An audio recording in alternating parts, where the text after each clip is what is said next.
According to a CNN report, the United States has spent a record of at least $17.9 billion on military aid to Israel since the war in Gaza began. Would you continue military aid to Israel?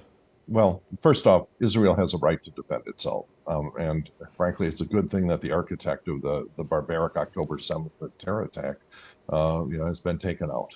But I have really deep concerns about how the Netanyahu government has conducted the war in Gaza and the very large and unnecessary civilian toll of that military operation. Sinwar's death should be an opportunity to get the remaining hostages released, to get a lasting ceasefire that protects the Israeli people from terrorists and stops the bloodshed in Gaza, and to finally start moving toward a two-state solution. The United States has a lot of leverage in this, and we should be using that leverage to encourage the Netanyahu government to do the right thing here and move towards a lasting peace and a two-state solution.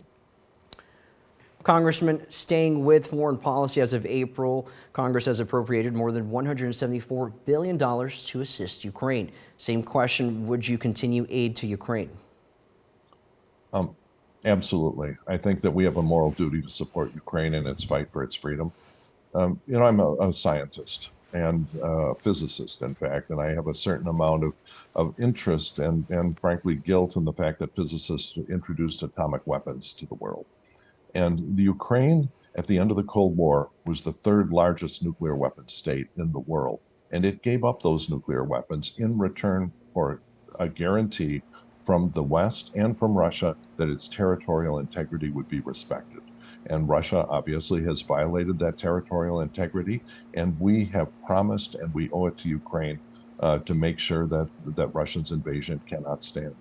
This is if we step away from that, if we do what President Trump is talking about and say, oh, I'll just come up with some deal and give Russia some territory or whatever he's thinking about, that will be breaking our commitment to Ukraine that we received in return for their giving up their nuclear weapons. And what does that say to every country on earth that is thinking of obtaining a nuclear weapon?